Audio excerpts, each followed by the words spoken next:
Good day, students. Today we're going to talk about the process the process of project initiation and the outcomes of this. Project initiation in this context has two main elements. The one is your development of a list of project stakeholders, and then the other is the development of a project charter. Right, so why do we identify the project stakeholders? If we go back to our swing example, the main stakeholders in this example was probably kids that wanted to play with a swing, and if we had consulted them from the start, we probably would have had a better understanding of what the final output or the final deliverable was that they required. So what are project stakeholders?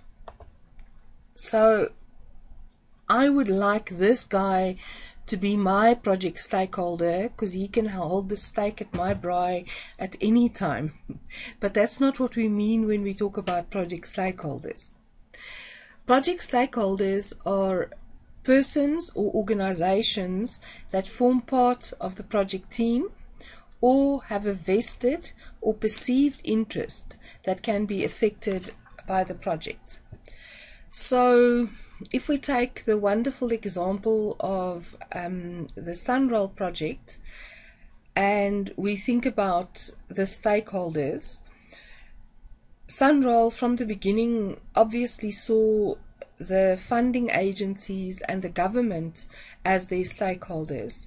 But unfortunately, even though they might have identified the road users and the people that have to pay the e-tolls at the end of the day as stakeholders, they did not do proper consultation with the stakeholders.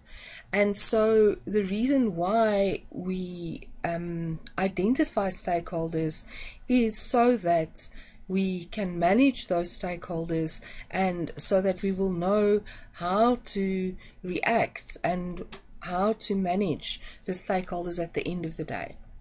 So the first thing that we want to do when we talk about stakeholders is we want to look at who are the typical stakeholders that we have on our project.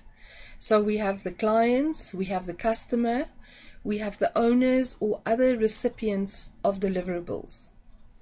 We have the end users, and the end user and the client is not always the same person. So if we take the Sunroll project as an example again, the client was the government because the government owns the road at the end of the day. But the end users are us as the motorists. Then inside the organization, you will have the functional managers. Now, functional managers are those individuals that are normally in charge of looking after the resources in the organization.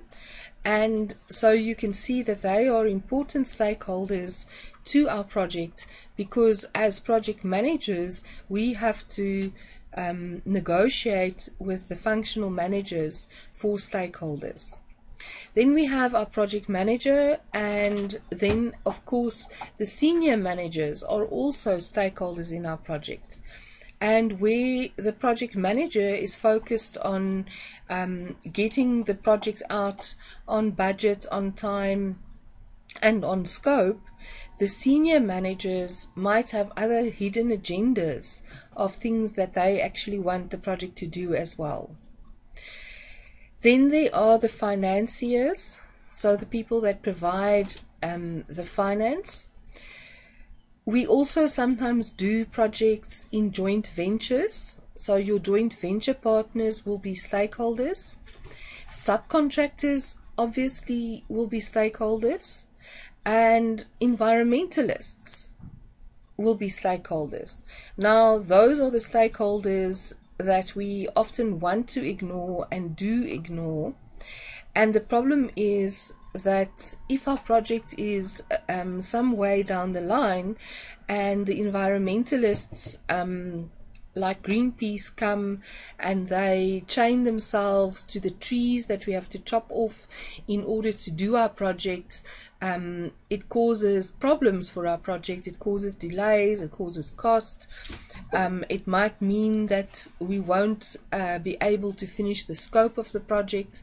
So you can see that understanding your project stakeholders and managing them at the end of the day is quite important. Another stakeholder to a project is also your society at large. Think of the Sunroll project. There are now strikes and protests and things like that by society at large because of the fact that the stakeholders were not properly informed and properly involved in the development of the e-toll system. Right, and then last but not least, of course, are the project team members.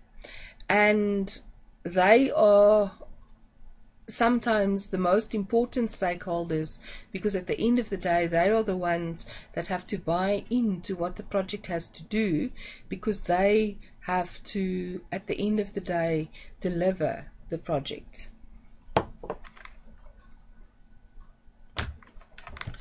Right, then when we talk about stakeholders, we can classify them as beneficiaries and supporters, opposing parties, team members and other contributors, and regulatory bodies. So let's just move over to the categorization. Okay, so firstly, why do we categorize? We categorize our stakeholders so that we have a better understanding of who the stakeholders are and what type of stake they have in the project. Because if we have identified a stakeholder as an opposing party, we are going to handle them and we are going to manage them in a different way to somebody that we have identified as a supporter. Okay, so if we categorize stakeholders, beneficiaries and supporters, so who will benefit or who supports the project. So think again of the Sunroll example. Sunroll probably thought that the road users are beneficiaries, and yes, we are beneficiaries because we now have a 5-lane road to travel on. But what they did not realize is that actually at the end of the day the motorists were opposing parties, because their project now demands that motorists pay extra, and that took us from beneficiaries to opposing parties because we do not support the projects, and we are now trying our best to damage the project by not registering for an e-tag, by protesting, by striking, etc., etc.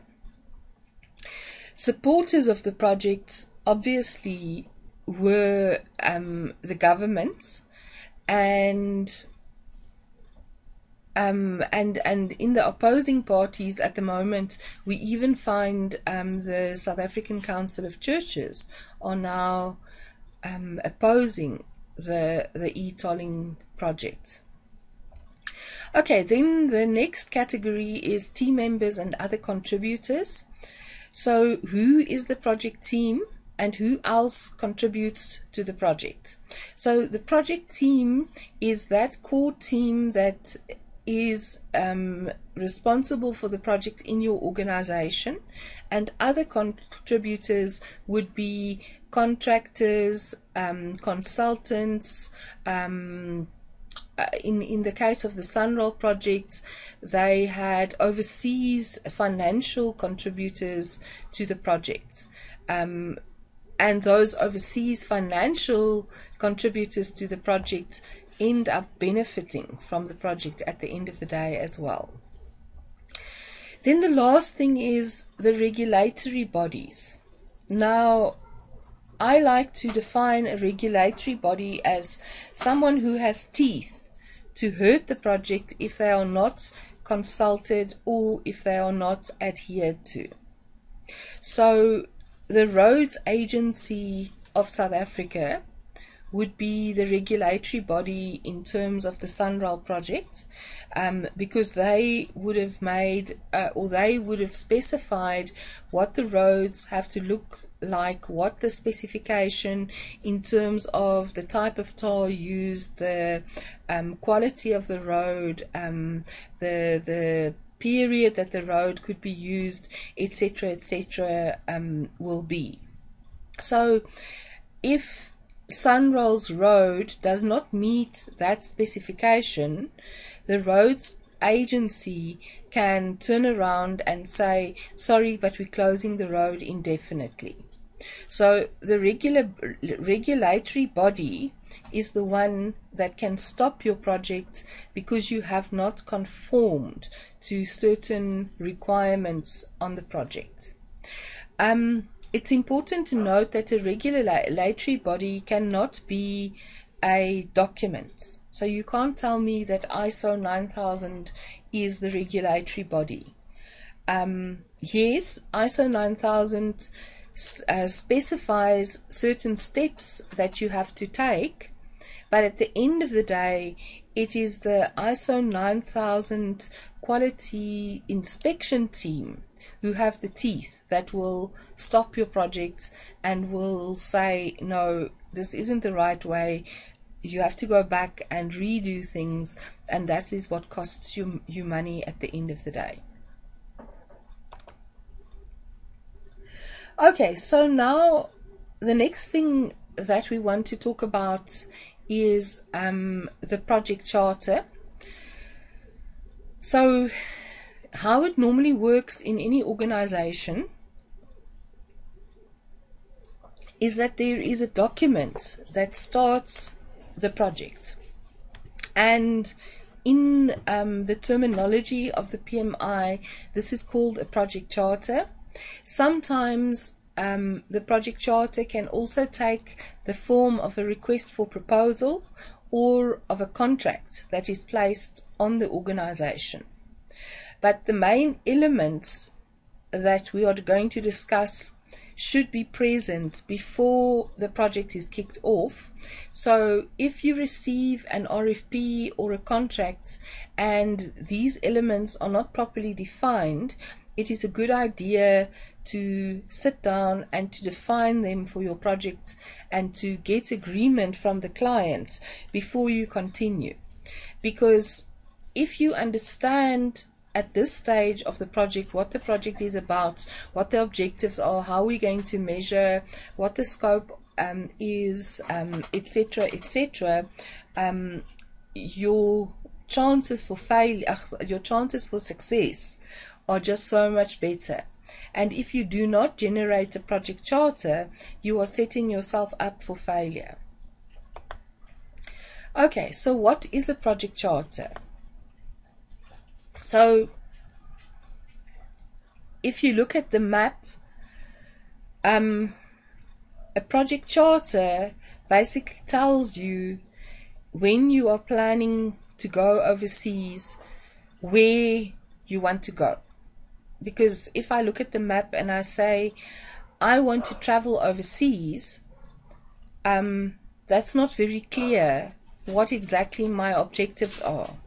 Whereas if I say to you, I want to travel to Germany in Europe, then you have a much better idea of where it is that I'm going.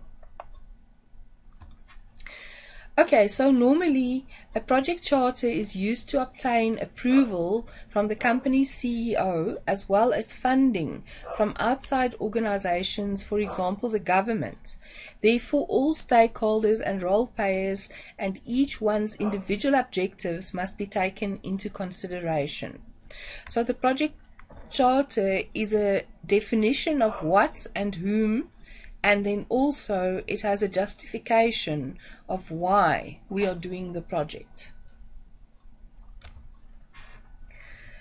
So this is a summary of the components of the project charter. I'm not going to read through them now. This is just so that when you study for the exams, you have a summary and you have a place to start to understand what the components of the project charter are.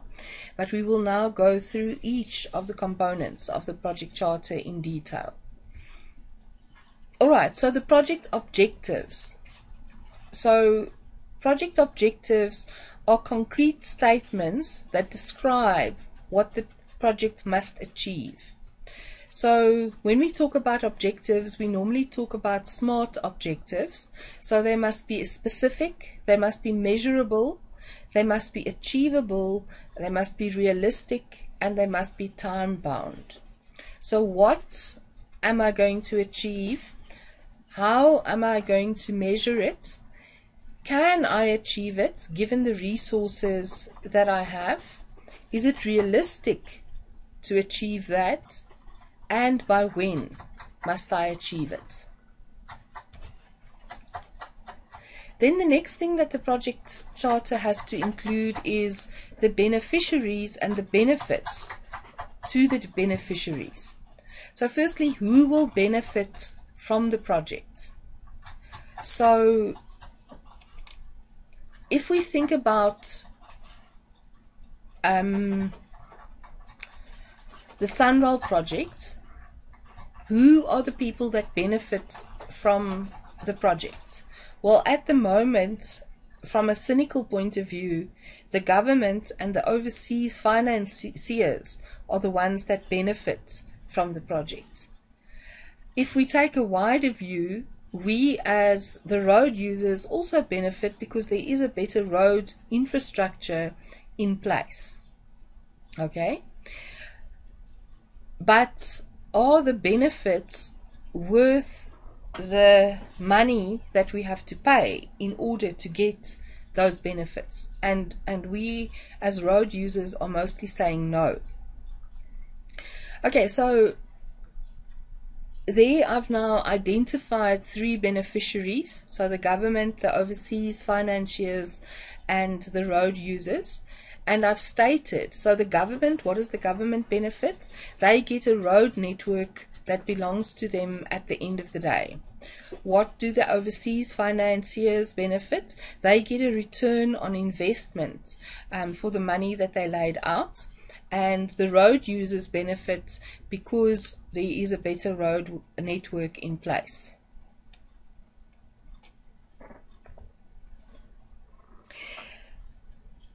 Then the next thing is that when we write our project charter, we also need to identify the measures of success. So how will we measure the success of this project? So the obvious thing is it must be measurable and it must be quantifiable. So one of the things that Sunroll has said to us is that, and they like to say that in their adverts, is that we save 15 minutes a day by using their roads. Okay, so that is a good measure of success because it's quantifiable.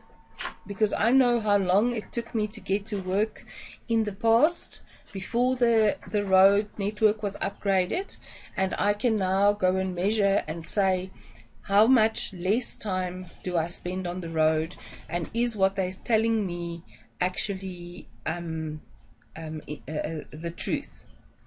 In the Sunroll project, another measure of success, and if you read the the newspapers and the commentators, you will see that one of the measures of success of a toll road is the fact that 95% of users must be compliant. So that means 95% of users must pay their tolls.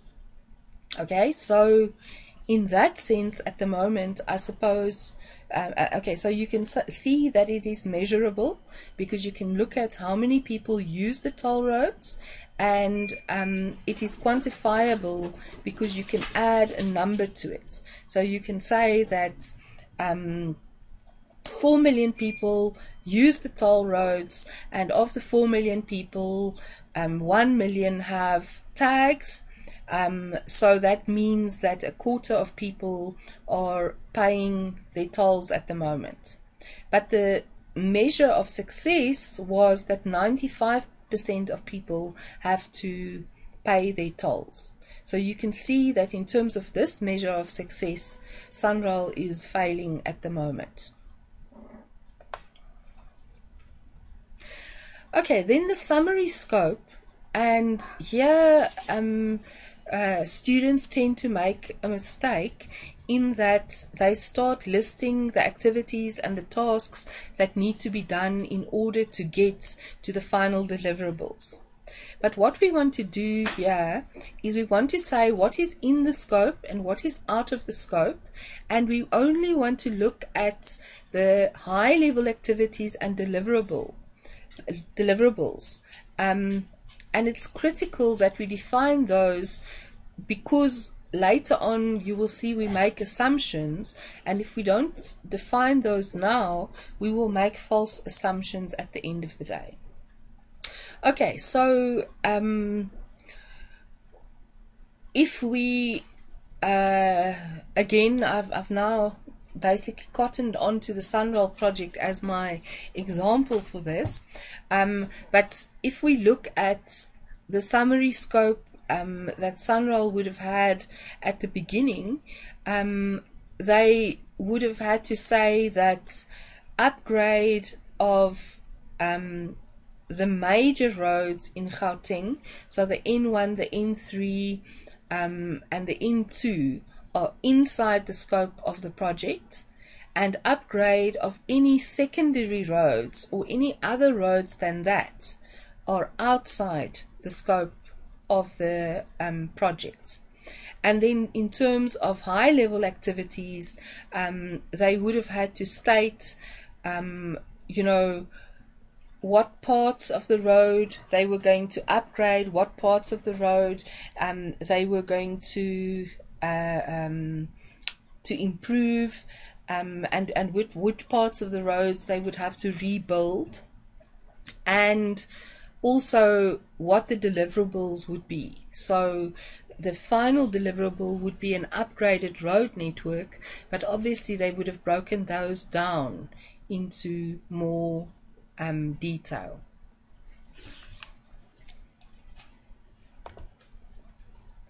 Right, so project life cycle.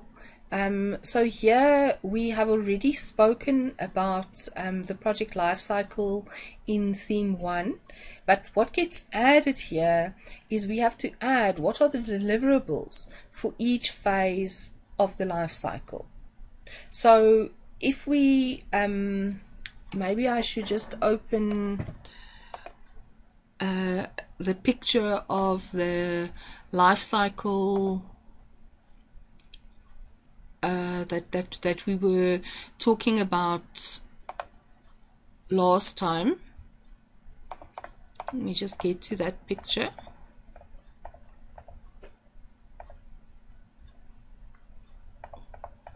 Where is the life cycle now? Okay, yeah.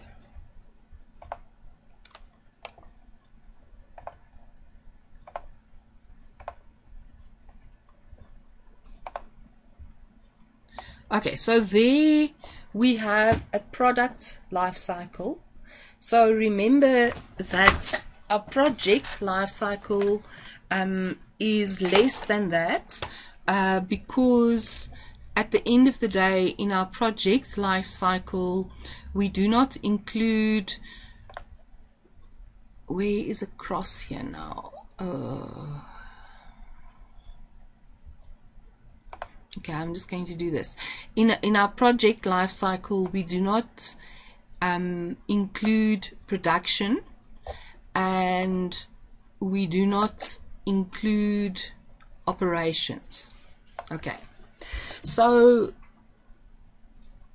the reason that we use phases in our projects is so that we can break down our projects into more manageable parts, and so that at the end of each phase we can decide whether we want to continue to the next phase.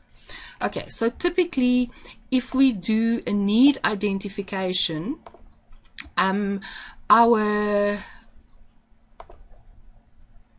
sorry, I'm just trying to find that. Okay, so typically if we do a need identification, our output of it would be a document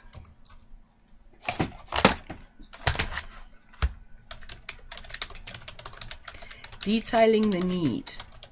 That would be our deliverable. Now I'm just focusing here on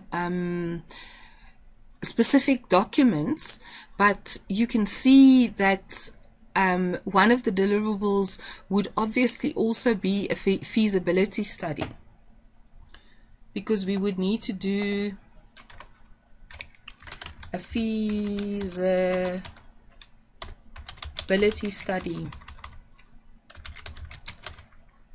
first.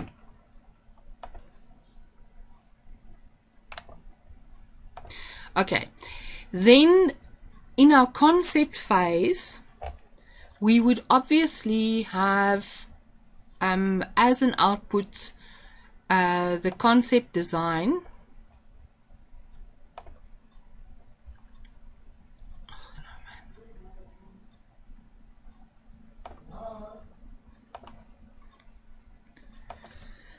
We would have a concept, no man.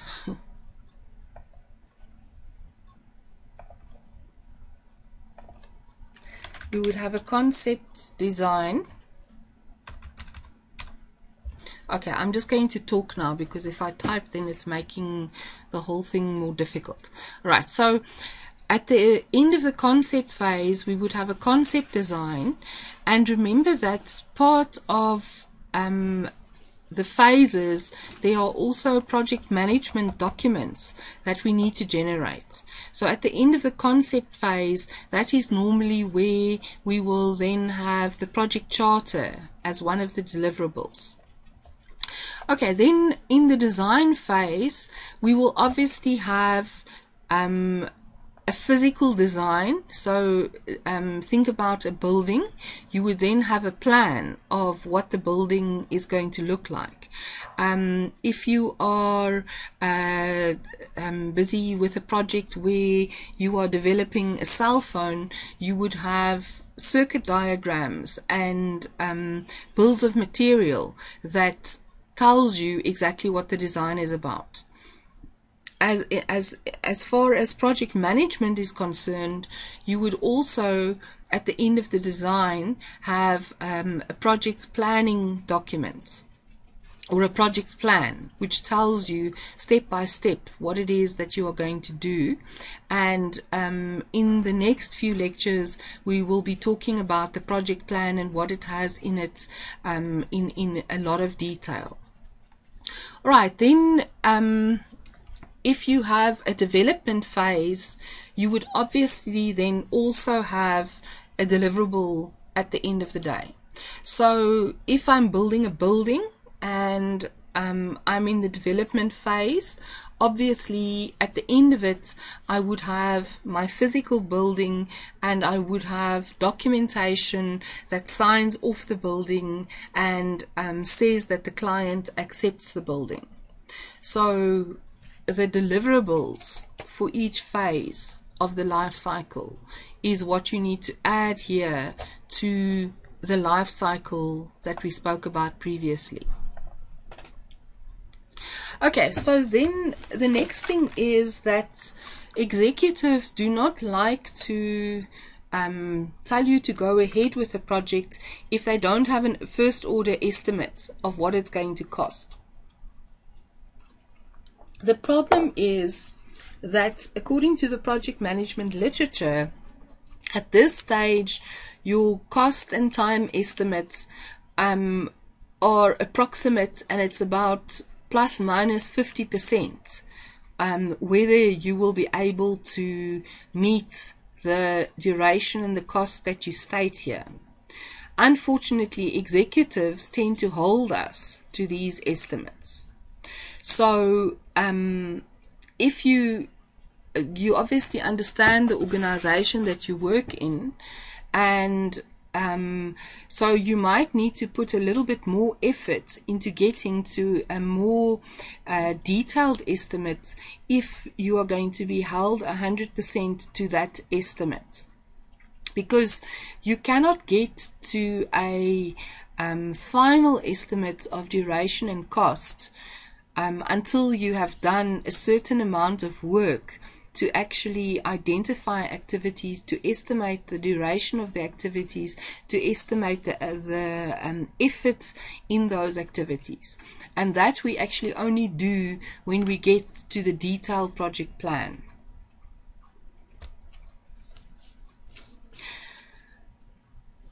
Okay, so the other thing that we need to put into our charter is the major stakeholders. So we've already spoken in the slides above about the major stakeholders. It's not necessary to classify the stakeholders at this stage. So in other words, to say whether they're beneficiaries and supporters or opposing parties, etc., etc.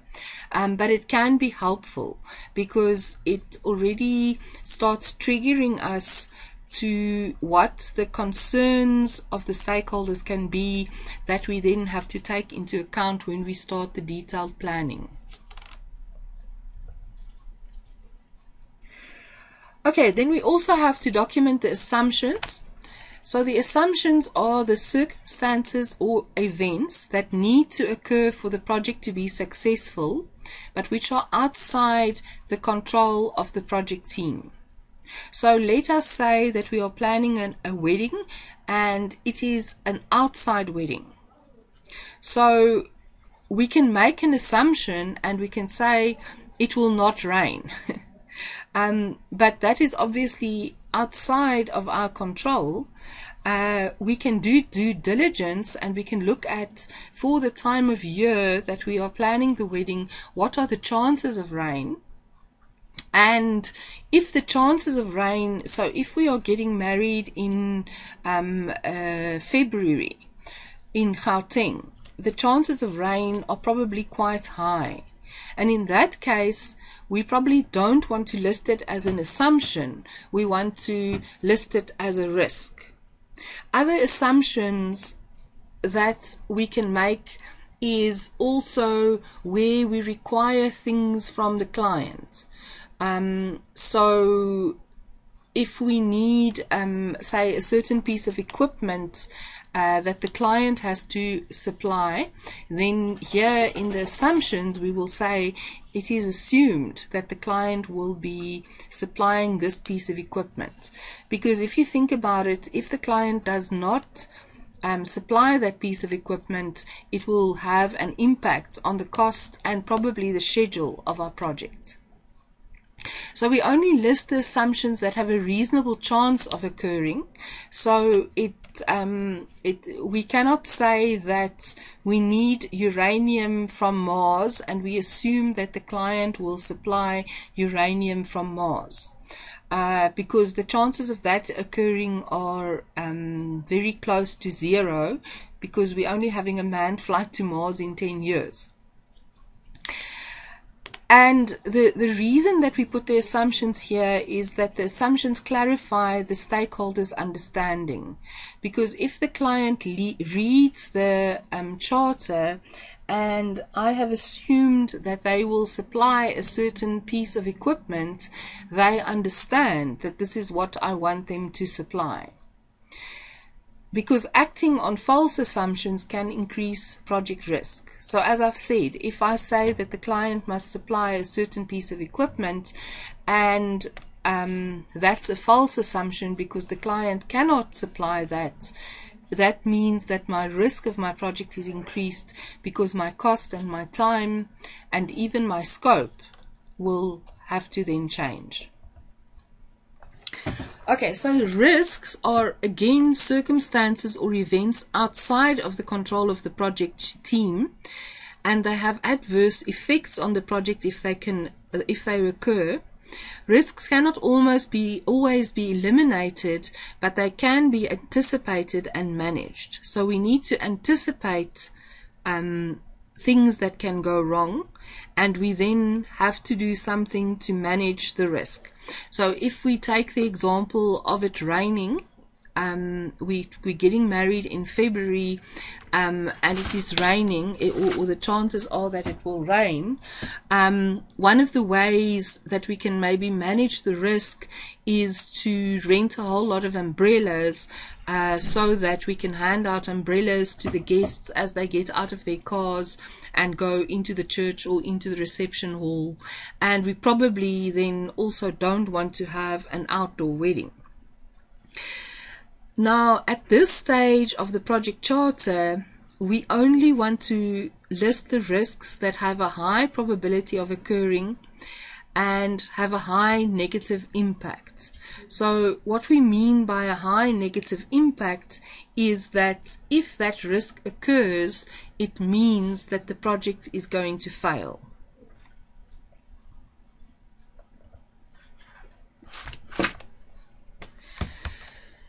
Then I think it's the second last thing that we want to include in our project charter is the obstacles or constraints.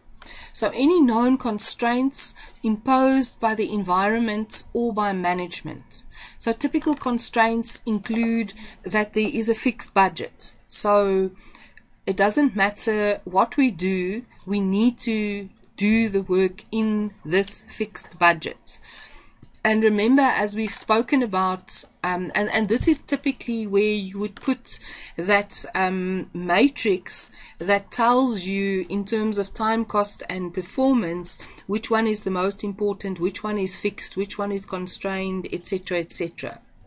So typical constraints are fixed budgets, limited resources, and a fixed end date. All right, and then the last thing is that the charter needs to be approved. So you need to get the signature of the approver. So in the case of the project charter that you are writing for the career day stall, I will obviously have to approve it. So you will need to put a place there for me to sign. And then the second thing is that the charter also has to appoint the project manager.